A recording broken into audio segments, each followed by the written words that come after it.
ప్రేక్షకులందరికీ నమస్సుమాంజలి. శుక్లాం భరధరం విష్ణుం శశివర్ణం చతుర్భుజం ప్రసన్నవదనం ధ్యాయేత్ సర్వవిఘ్నోపశాంతయే. అగజా ఆనన పద్మార్కం గజానన మహర్నిశం అనేకదంతం భక్తానాం ఏకదంతముపాస్మహే. ఏకదంతముపాస్మహే. ఓం శ్రీ మహాగణాధిపతయే నమః. ఓం శ్రీ మాత్రే నమః. మనం ఈ మే నెల మాస ఫలితాలు చెప్పుకుంటున్నాము. ఈ మాసంలో ఎవరికి ఏ మంచి జరుగుతుంది, ఎవరికి కొంచెంగా అనుకూలంగా లేదు అనేది ఈ మాస ఫలితాల్లో మనం ఇప్పుడు తెలుసుకుంటాం. మే నెలలో ముఖ్యమైనటువంటి విషయాలు ఏంటంటే సరస్వతి నది పుష్కరాలు ఒకటి వస్తున్నాయి.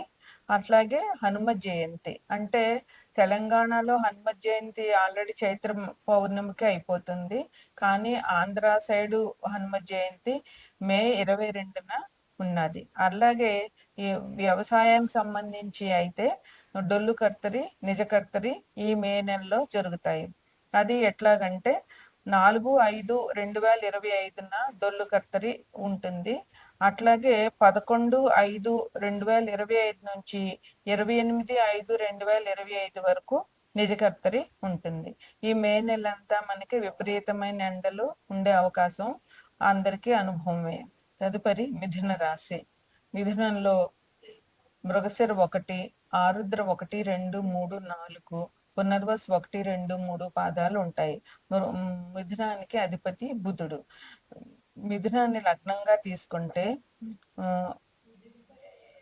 కర్కాటకంలో కుజుడు, కన్యలో కేతువు, మీనంలో శని, శుక్రుడు, రాహువు, బుధుడు, మేషంలో రవి, అలాగే వృషభంలో గురువు. వృషభంలో గురువు ఈ నెల 15వ తారీఖు వరకు, అంటే మే నెల 15వ తారీఖు వరకు గురువు వృషభంలోనే ఉంటారు. 15 తర్వాత గురువు వృషభం నుంచి మిథునంలోకి మారుతారు. అందువల్ల మనకి సరస్వతి నది పుష్కరాలు ఈ నెలలో వస్తాయి. 15వ తారీఖు నుంచి 26వ తారీఖు వరకు సరస్వతి నది పుష్కరాలు ఉంటాయి.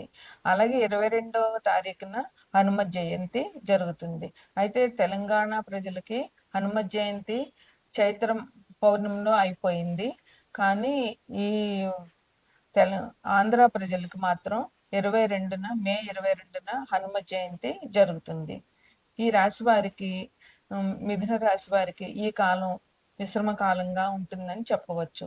వీళ్ళకి మంచి ధనం లభించే అవకాశాలు బాగా ఉన్నాయి. విద్యార్థులు కష్టపడడం వల్ల విద్యలో అభివృద్ధిని సాధిస్తారు. వారు ఎగ్జామ్స్లో పరీక్ష పాస్ అవ్వడము, తర్వాత కాంపిటేటివ్ ఎగ్జామ్స్లో వీళ్ళు అభివృద్ధిలోకి రావడము, మంచి సీట్లు దొరకడము జరుగుతుంది. విద్యార్థుల వల్ల తల్లిదండ్రులకి ఎటువంటి ఇబ్బంది లేకుండా వాళ్ళ వల్ల తల్లిదండ్రులకి గౌరవ ప్రతిష్టలు పెరుగుతాయి. వ్యాపారంలో ఉన్న వారికి మంచి వ్యాపారంలో అభివృద్ధి జరుగుతుంది. చిన్న వ్యాపారమైనా పెద్ద వ్యాపారమైనా కూడా వాళ్ళకి వ్యాపారం చాలా బాగుంటుందని చెప్పవచ్చు. ఇంకా వృత్తులు చిన్న వృత్తి వారైనా పెద్ద వృత్తి వారైనా కూడా వారి వృత్తులు బాగుంటాయి. ధనాదాయం బాగుంటుంది. వ్యవసాయదారులకి ఈ నెలలో 4/5/25న డొల్లు కర్తరు ఉంటుంది. 11/5/25 నుంచి 28/5/25 వరకు నిజ కర్తరు ఉంటుంది. అందువల్ల మే నెలలో నీటికి ఇబ్బంది చాలా ఉంటుంది. వ్యవసాయదారులకి వర్షం కురిసే అవకాశమే చాలా తక్కువ. అందువల్ల నీటికి సంబంధించిన ప్రత్యామ్నాయ ఏర్పాట్లు వ్యవసాయదారులు చేసుకోవాలి. అందువల్ల వ్యవసాయదారులకి కొంచెం ఈ మే నెల కష్టకాలం అని చెప్పవచ్చు. ఇంకా ఈ రాశి వారు చాలా తెలివైన వారుగా ఉంటారు. ఎందుకంటే బుధుడు కూడా అధిపతి కదా.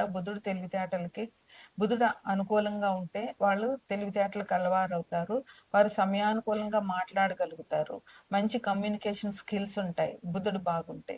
అది ఎవరు ఏ విషయం అయినా తెలివిగా ఆలోచించగలడం, తెలివిగా ఆచరించగలగడం జరుగుతుంది. బుధుడు బాగులేకపోతే కనుక వాళ్ళకి ఎంత ఆలోచన ఉన్నా బయట మాట మాట్లాడడం మాత్రం మాట్లాడలేరు. వాళ్ళు అనుకున్నది బయటకి చెప్పలేని అవకాశాలు ఉంటాయి. అందువల్ల బుధుడు అనుకూలంగా ఉన్నవారికి చాలా బాగుంటుంది.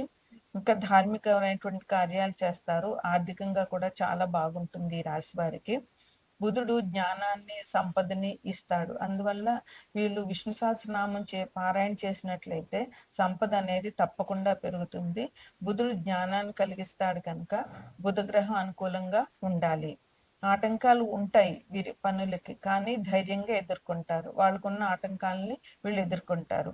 ఇంకా విందు భోజనాలు, గృహంలో మంచి కార్యక్రమాలు చేయడం, శుభకార్యాలు చేయడము చేస్తారు. అట్లాగే వీరు వేరే చోట జరిగేటటువంటి శుభకార్యాలకి వీళ్ళు వెళ్తారు. వీళ్ళు శుభకార్యాలకి అటెండ్ అవుతారు. అట్లాగే కొంతమందికి మాత్రం అంటే అనుకూలంగా ఏ గ్రహమైనా అనుకూలంగా లేకపోతే వీళ్ళకి అపనిందలు ఉంటాయి. ప్రయాణాల్లో జాగ్రత్త కూడా చాలా అవసరము. శత్రువుల వల్ల వీళ్ళకి కష్టం కలిగే అవకాశం ఉంటుంది. ధనం కూడా నష్టంగా ఉంటుంది. కృషికి తగిన గుర్తింపు కొంతమందికి ఉంటుంది. అట్లాగే వీళ్ళు విందు భోజనాలు అవి చేస్తారు. ఈ రాశి వారు బుధవారం గణపతి గుడికి వెళ్ళి గణపతికి నేతి దీపం గుడిలో వెలిగించి గణపతి ప్రార్థన చేయడం వల్ల వీరికి చాలా అనుకూలంగా ఉంటుంది. అది పెద్ద పరిహారం అనేటటువంటి ఒత్తిడి ఈ రాశి వారికి నెలలో చాలా ఎక్కువ ఉంటుంది. అట్లాగే పనుల ఒత్తిడి కూడా చాలా ఎక్కువ ఉంటుంది. శని అంటేనే శ్రమ. అందువల్ల ఈ శని బాగా శ్రమ పెడతాడు ఈ రాశి వారిని. ఈ మకర కుంభ రాశుల వాళ్ళకి శ్రమ ఉండాలి. ఎంత శ్రమ పడితే శని అంత అనుకూలంగా ఉంటాడు. శని భగవానుడు భయపడతాం కానీ శని చాలా మంచి గ్రహం. ఎందుకంటే ఆయన చాలా నిష్పక్షపాతి. మనం ఏది చేస్తామో దాన్నే మనకి ఇస్తాడు. మనం మంచి దానం చేశామంటే మనకి మంచి చేస్తాడు. అట్లాగే మనం చాలా ధర్మంగా వ్యవహరించాలి. కొంచెమైనా అధర్మంగా వ్యవహరించామంటే శని భగవానుడు శిక్ష మాత్రం ఖచ్చితంగా వేస్తాడు. అందుకని శని గురించి భయపడవలసిన పని లేదు. మనం ఎంత బాగా మనం పని చేస్తే, ఎంత న్యాయంగా ధర్మబద్ధంగా జీవితం గడిపితే శని భగవానుడి వల్ల అంత ఉపయోగం ఉంటుంది. ఏళ్ళనాటి శని ఉన్నా, అర్ధాష్టమ శని ఉన్నా, ఏ శని ఉన్నా మనం భయపడాల్సిన పని లేదు. కాకపోతే మనం న్యాయంగా ధర్మంగా ఉండడమే శని భగవానుడికి కావలసిన విషయం. అట్లాగే ఈ రాశి వారికి మంచి వార్తలు వింటారు. ప్రయాణాలు ఉంటాయి. ఆ ప్రయాణాలు మాత్రం వీళ్ళకి కలిసి రావు. ప్రయాణాలు చేశారంటే అవసరమైతేనే ప్రయాణానికి వెళ్ళడం మంచిది. ఎందుకంటే ప్రయాణాలు వీళ్ళకి వ్యర్థ ప్రయాణాలుగా మిగులుతాయి తప్ప వీళ్ళు ఏ పని మీద వెళ్తారో ఆ పని ఆ ప్రయాణం వల్ల పూర్తి కాదు. విద్యార్థులకి బద్ధకం వదలకుండా, ఎందుకంటే శని బద్ధకాన్ని ముందు మనకి ఇస్తాడు, కానీ మనం దాన్ని ఎదుర్కొని చదివితే కనుక మంచిగా ఉంటుంది. అందువల్ల వీరు భయపడకుండా శ్రద్ధగా చదవడం అవసరం. వ్యాపారస్తులకి వ్యాపారం బాగుంటుంది. అట్లాగే ఉద్యోగస్తులకి ఉద్యోగంలో కూడా అలసట ఉంటుంది. ఎందుకంటే పని ఒత్తిడి ఎక్కువగా ఉండడం మూలంగా. కానీ ధైర్యంగా అలసటను జయించి కష్టపడి పనిచేయడం వల్ల మంచిది ఉంటుంది. శనికి అభిషేకం చేసుకోవడము, శని భగవానుడి స్తోత్రం చేయడము, లేదా నీలాంజన సమాభాసం రవిపుత్రం యమాగ్రజం ఆ స్తోత్రాన్ని 108 సార్లు చదవడము. 108 సార్లు చదవలేకపోతే 21 సారి 11 సార్లు శనివారం నాడు చేయడము, హనుమాన్ టెంపుల్ దర్శనము, శివాభిషేకము, వెంకటేశ్వర స్వామి ఆరాధన ఈ రాశి వారికి చెప్పుకోదగినటువంటి పరిహారాలు.